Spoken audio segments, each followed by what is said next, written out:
שלום דוקטור קובי עזרא. שלום. ספר לנו מעט על הקורטיזול. הקורטיזול הוא הורמון ממשפחת הגלוקוקורטיקוסטרואידים.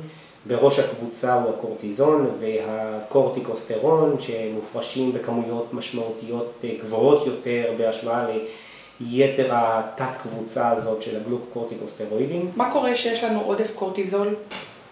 התסמינים שיש ברמות גבוהות מדי של קורטיזול בגוף, אז הם הפרעות ונדודי שינה, תחושת עייפות לאחר שינה, כלומר השינה לא מספקת,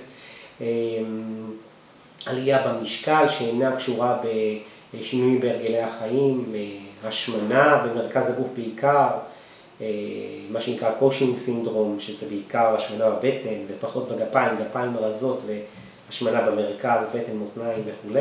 נטייה מוגברת לחלות במחלות זיהומיות כתוצאה מירידה בתגובה החיסונית. נטייה מוגברת להיפרגליקמיה, כלומר להתפתחות של סוכרת טייפ 2 אפילו, כלומר רמות גבוהות יותר של סוכר. ירידה בתשוקה המינית, כלומר ירידה בלפידו ובתאווה המינית, כי הוא קצת אנטגוניסט לפעילות האנדרוגנים.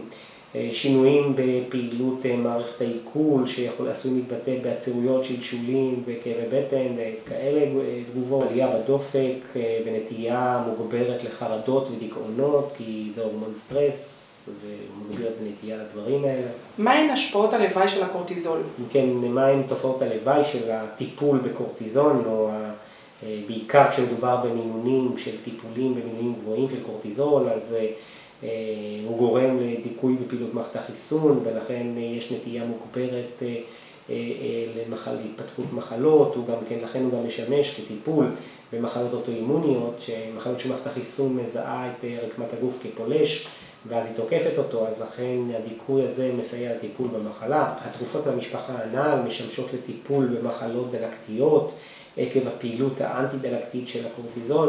אתם מוזמנים לשאול שאלות בתגובות. אהבתם את הקליפ? אנא עשו לייק. ואם אתם רוצים להתעדכן, יירשמו לערוץ שלנו.